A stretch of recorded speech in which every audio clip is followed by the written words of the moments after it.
Hey everyone, Rosa here, a 30-year-old feel, and let me spill some tea about how I dodged a bullet and got out of a toxic situation. It's a little crazy, but it's a reminder to always listen to the kids because they might just save your life. Ironically enough, they're smarter than you think. So buckle up for this roller coaster.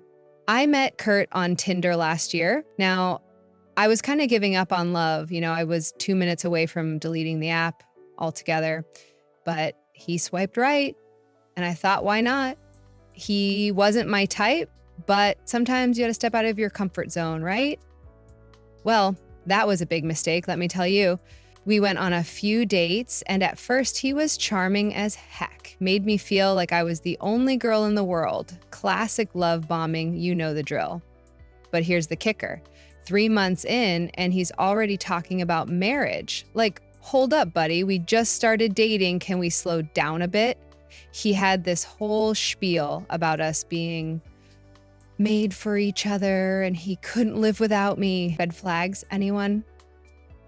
Stupidly, at the time, I was soaking it all in, thinking I was entering my soft girl era and finally getting the love and appreciation I deserved.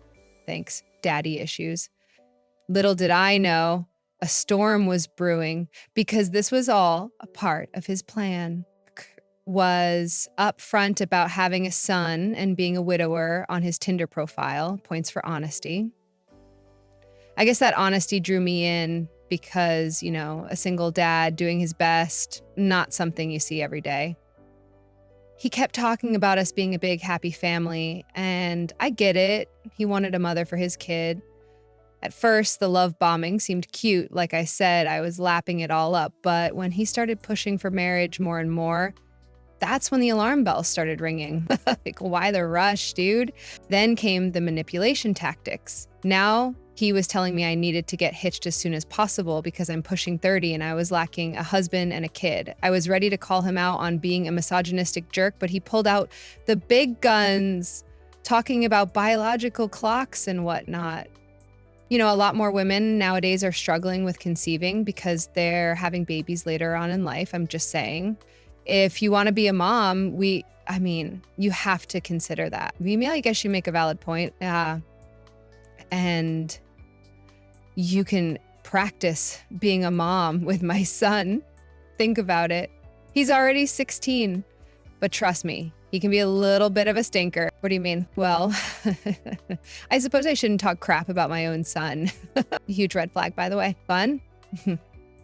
I could describe him as manipulative. Manipulative? How? He's literally a kid. You don't know him like I do. He's manipulative and rebellious. I guess that's expected. He's 16 after all. You're not doing a good job selling this whole motherhood thing, hey? But don't you see, taking care of Herbert is going to help you out a lot.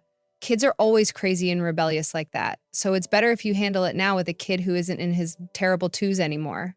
Yeah, he's a bit of a prick, but it's nowhere near as tough as dealing with a newborn. This will be a good segue. Can you believe I actually fell for it? Kurt had this way of making it seem like I needed to experience parenting with his son, Herbert, before diving into the whole baby thing. He painted this picture of how tough it would be, and I bought it hook, line, and sinker. Despite my initial reservations, he kept pestering me until I caved. We'd only been officially together for about 6 months, and everyone around me was screaming, "Don't do it." Friends, family, they all warned me. But call me love-struck or something. I was ready to cut off ties for this man. They were unsupportive, of course, but I just didn't care at the time. Our wedding day came and only a handful of my friends showed up. It was a bit sad, but I was convinced that marrying Kurt was the best decision ever. I also got a chance to properly get to know Herbert. He's a sweet kid, quiet and reserved, but sweet nonetheless. Our wedding day turned out pretty good, all things considered. I was quite happy with it all.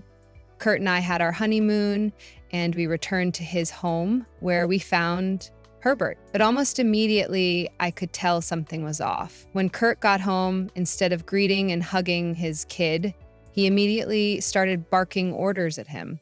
Herbert, being the shy sheep he was, just complied. It just seemed like a loveless relationship. And I awkwardly tried to play it off sometimes, but when Kurt was being particularly bossy, pushy, and mean, I would butt in. Big mistake. Get me a root beer. Luis, I was just saying, you could say, please, don't tell me what to do. Whoa, take it easy. I was just saying, I mean, I've noticed you treat Herb like he's your slave. What did you just say to me? Just saying that. I feel like, you could be a bit nicer to your kid is all. Don't tell me how to parent my kid. He's not a slave. Right, Herb? Right, Herb? Right. I'm not a slave. I mean, come on. Are you serious? Say one more word. I dare you. I had to button my lip right then and there. I could now see the cracks in the relationship. He had never spoken to me like that before. And I was so shocked and low-key scared. This is how it went for about 2 months or so. I was a bit sheepish approaching Herbert because I wanted to check up on him and see how he was doing. So one day, I went to Herb's room and knocked on the door. He reluctantly let me in, and I could tell he was super nervous trying to talk to me. But I was once a shy kid too, and I was determined to get to the bottom of his shyness and break him out of his shell. We had a little small talk. I was trying to get to know him better and ask him about his interests. I could tell that he appreciated the effort, and slowly but surely, he started opening up. We spent the whole afternoon playing Mortal Kombat that day, and for the first time ever, I saw Herbert smiling. I could have sworn he even let out a chuckle or two, but maybe I'm reaching. I was really happy. It finally felt like I had an ally in this war zone I called home. You might have suspected it by now, but I was starting to resent Kurt and all the crap he was doing. He became the poster child for wife beaters, your typical emotionally unavailable drunk, always stumbling home and cursing at everyone and everything. A very angry man. I honestly felt a bit catfished, not by looks, but by personality. He was such a sweet guy at first, and I knew that he could return to that if I just waited for him to get better. But yet again, that was a huge mistake. You see, folks, you can't wait for someone to do better. This was his plan all along, to lure me in and give me a false sense of security so that he could spread his abusiveness. It was sick, and I never expected myself to be in such a situation. And of course, I thought about ending things on many occasions even, but I couldn't just leave, Things were different now. We were married, and getting a divorce, especially with a man like Kurt, can be very ugly. Plus, I couldn't bear the thought of leaving her behind to deal with all that drama. I felt really stuck. One day, I mustered the courage to talk to Herb about some things that were a bit more serious. I was hoping that I could get some incriminating evidence because I couldn't really sue the man for yelling at me and being a bit verbally abusive. I mean, I could, but do you really think the justice system would tend to a case like that? So I put on my big girl panties and got to work trying to get Herb to open up to me. Hey, Herb. Oh. Hey, Rosa, how are you? I'm good, thanks. I wanted to ask you a couple of questions, if that's okay with you. Sure. What about? I just wanted to talk about your father. Oh, I don't want to talk about him. Why not? Well, he's Tisk. Suddenly we heard Kurt yelling from behind us, asking us what we were doing and what we were talking about. We both quickly told him it was nothing, and Herb ran to his room, leaving me to deal with Kurt. Thanks, buddy. Kurt was fuming, getting really close and trying to intimidate me. I was a bit scared, but I was also shocked. Like, who do you think you're stepping up to? I was a bit challenging and bold, I'll admit. I didn't know where that strength came from, but I guess you could say I was just tired of the bull crap. What the hell do you think you're doing? Like, I'm not doing anything. You think you can come here and turn my son against me? Huh? I don't know. Do I need to? Excuse. I'm just saying, with the way that you treat this kid, I wouldn't be surprised if he's already contacted the authorities. Immediately when I mentioned the cops, Kurt kind of just turned pale and shriveled up a bit. He didn't look so big and scary now. If anything, he was the one who was looking scared. He was backing off, and I knew I hit a sore spot. I didn't know why the cops were such a sore subject for him, but clearly it was. I knew I had a new weapon in my arsenal, and I had to dig a little deeper to find out why Kurt was so triggered by this. Kurt kind of left me alone for a bit after that, still feeling a bit sheepish, I guess. But slowly, but surely, as the days went by, he was back to his normal self, being loud, annoying, and mean. About 3 months into being married, Herb actually surprised me because he approached me. Normally, I would be the one asking if we could talk or hang out, but now he was initiating it first. This was great. I was getting through that shell, and I was determined to keep pushing till I found gold, or in this case, dirt on his greasy little father. Hey, Rosa, can I talk to you? A shame, buddy. What's up? Well, you know how you asked me about my dad some time ago? I think I might be ready to open up. Oh, really? That's great. Tell me everything. Yeah, Herb, tell us everything. It was like he was Batman or something. Why was he always there? And why was he always in the middle of a breakthrough? We had been had, and Herb looked like he was crapping bricks. He was now stuttering, and I felt like crap because I didn't want to get Herb in trouble, especially now that he was getting ready to open up to me. Bert started yelling and cursing at Herb, and I could physically see Herb shutting down again. Oh no, all of my hard work of getting him to open up was fading away right before my eyes. Kurt was a real piece of work, I tell ya. Making his kid feel so small and inferior like that. I had to step in, so I started yelling back at Kurt, telling him to leave Herb alone.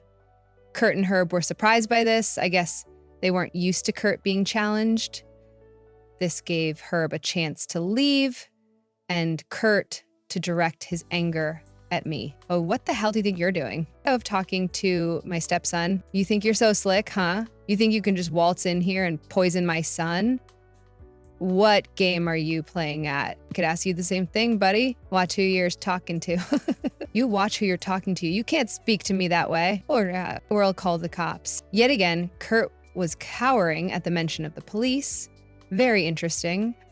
I was convinced at this point that he had had a bad run-in with the law at some point in his life.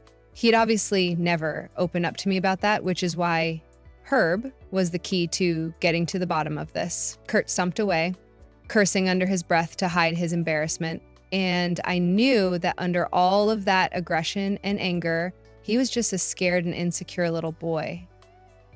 Still, it didn't mean that he could walk around and bully everyone he came across. I had to strike while the iron was hot, and I had to get Herb to open up to me because I was convinced that Kurt was a really, really bad guy. Another month had gone by, and during that time, I wasn't pressuring Herb into anything. I genuinely wanted to hang out with him and continued to get to know him better.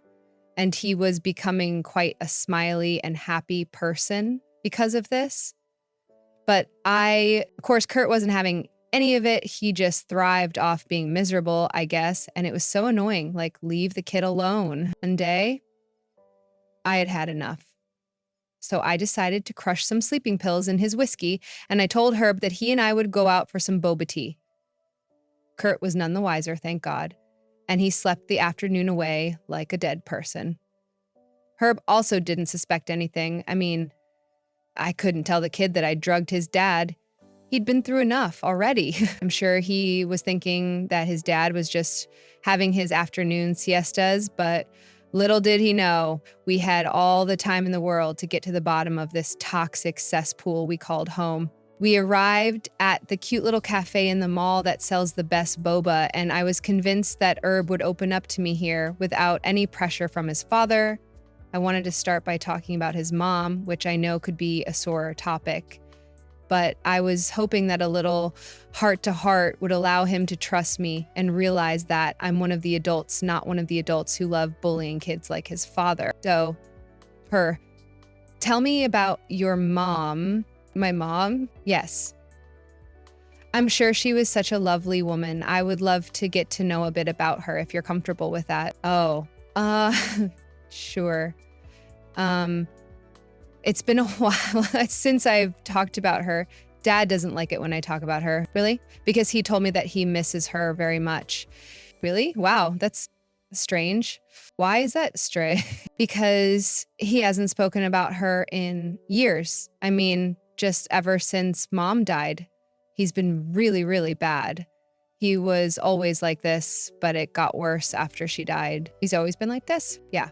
I don't remember much because I was like 9 or 10, but he didn't really like my mom. Hey, what would he do? Honestly, she was kind of like you. She was always challenging him and fighting back. And then the night when she died, oh God. It's okay if you don't want to talk about it, sweetie.